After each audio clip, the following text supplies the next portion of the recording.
আপোনালোক সকলোকে নমস্কাৰ জনাইছোঁ। সকলোৱে ভালে আছেনে?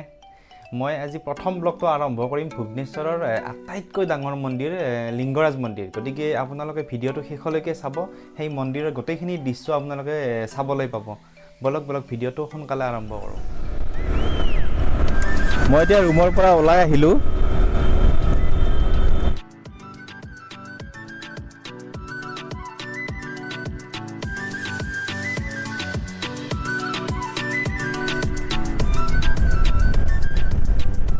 মোৰ ৰুমটো হৈছে এইমছ ভুৱনেশ্বৰৰ ওচৰতে, আৰু মোৰ ৰুমৰ পৰা লিংগৰাজ টেম্পল 10 কিলোমিটাৰ দূৰত। মই স্কুটি লৈয়ে গৈ আছোঁ এতিয়া।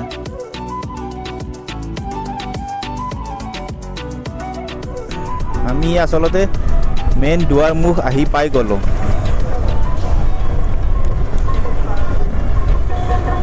জয় শিৱ শম্ভু। ৰাতিপুৱা ইমান ধুনীয়াকৈ ৰ'দ দিলে সঁচাই বহুত ভাল লাগে, তাতে আকৌ ঠাণ্ডাৰ দিন। ইয়াৰ পৰা যাব লাগিব ৰাইট চাইড।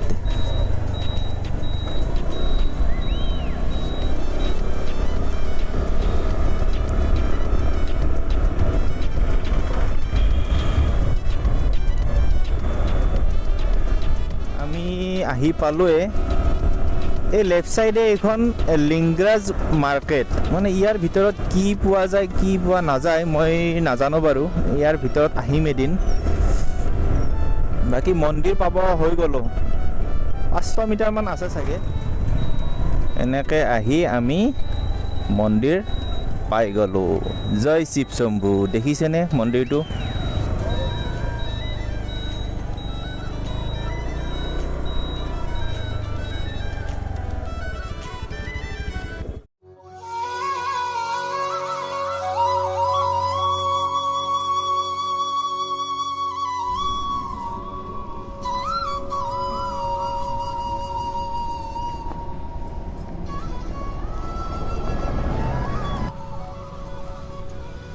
স্কুটিখন পাৰ্কিং কৰি খোজকাঢ়ি আহি লিংগৰাজ মন্দিৰ পাই গ'লোঁ।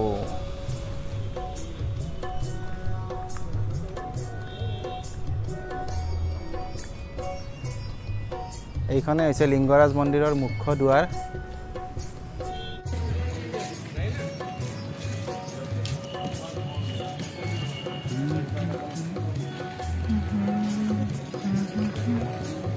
আৰু প্ৰতিদিনে হাজাৰ হাজাৰ ভক্ত দূৰ দূৰণিৰ পৰা এই মন্দিৰ দৰ্শন কৰিবলৈ আহে। ময়ো আজি ভিতৰত গৈ এই মন্দিৰ দৰ্শন কৰিম।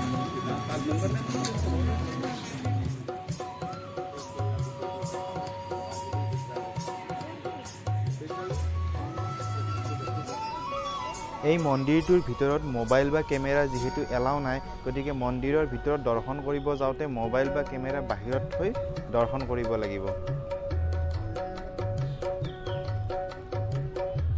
এইটো হ'ল লিংগৰাজ টেম্পলৰ ঐতিহ্যমণ্ডিত পুখুৰী। আপোনাৰ পুখুৰীৰ চাৰিওফালে এই সৰু সৰু মন্দিৰ কিছুমান আছে। আপোনালোকে যদি মন কৰিব পাৰিছে, পুখুৰীটোৰ চাৰিওফালে মন্দিৰ।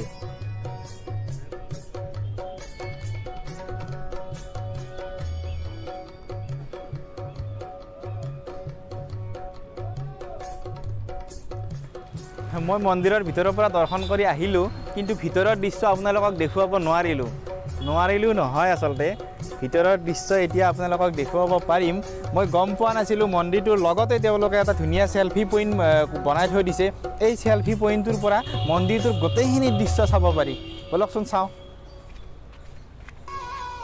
এইটোৱে হৈছে সেই লিংগৰাজ মন্দিৰটো। লিংগৰাজ মন্দিৰ বুলিলে আমি গম পাওঁ যে এইটো এটা ভগৱান শিৱ বাবাৰ মন্দিৰ, আৰু এই মন্দিৰটোৰ ভিতৰত ভগৱান বিষ্ণুৰো পূজা কৰা হয়। এই লিংগৰাজ মন্দিৰটোৱে হৈছে ভুৱনেশ্বৰ চহৰৰ আটাইতকৈ ডাঙৰ মন্দিৰ, আৰু এই মন্দিৰটোৰ উচ্চতা হৈছে 180 ফুট। এই মন্দিৰটোৰ আটাইতকৈ ডাঙৰ আৰু প্ৰধান উৎসৱ হৈছে মহাশিৱৰাত্ৰি পূজা, আৰু এই মহাশিৱৰাত্ৰি পূজা এই মন্দিৰটোত বহুত ডাঙৰকৈ পালন কৰা হয়, আৰু বিভিন্ন ঠাইৰ পৰা ভক্ত আহি এই মন্দিৰটোত সমাগম হয়। মন্দিৰত দৰ্শন কৰাৰ সময় হ'ল আপোনাৰ ৰাতিপুৱা 6টা বজাৰ পৰা গধূলি 9টা বজালৈকে, কিন্তু তেখেতসকলে মোক কৈছে যে ৰাতিপুৱা আপোনাৰ 10টা 11টা বজাৰ যদি আগত অহা যায় তেতিয়াহ'লে মেইন পূজা ভাগ পোৱা যায়। গতিকে আপোনালোকে যদি কেতিয়াবা উৰিষ্যাত আহে এই মন্দিৰটো নিশ্চয় দৰ্শন কৰিব, খুব ভাল লাগে। ভিতৰত গৈ খুবেই ভাল লাগে, খুব শান্ত পৰিৱেশ আৰু মন্দিৰটোৰ ভিতৰত ইমান ধুনীয়া চাফ চিকুণ, সঁচাই মানিব লাগিব। ইয়াৰ যি মেইনটেনেঞ্চ আছে মেইনটেনেঞ্চক মই ধন্যবাদ দিছোঁ, ইমান ধুনীয়াকৈ মেইনটেইন কৰি থকাৰ বাবে। আৰু মন্দিৰটোৰ দূৰত্ব আপোনাৰ যদি আপুনি ফ্লাইটত আহে তেতিয়াহ'লে ভুৱনেশ্বৰ এয়াৰপৰ্টৰ পৰা মন্দিৰটোৰ দূৰত্ব আপোনাৰ 5 কিলোমিটাৰ আৰু ভুৱনেশ্বৰ ৰেলৱে ষ্টেচনৰ পৰা মাত্ৰ 4 কিলোমিটাৰ। গতিকে ইমান বেছি দূৰতো নহয়, মেইন টাউনৰ ভিতৰতেই হয়। আজিৰ এই ভিডিঅ'টো চাই কেনেকুৱা পালে আপোনালোকে জনাবচোন কমেণ্ট কৰি, আৰু যদি ভাল পাইছে তেতিয়াহ'লে লাইক কৰিব, চেনেলটো ছাবস্ক্ৰাইব কৰিব। আজিলৈকে ইমানতে ভিডিঅ'টো শেষ কৰিছোঁ। সকলোৱে ভালে থাকক, সুস্থ থাকক। ধন্যবাদ। জয় আই অসম।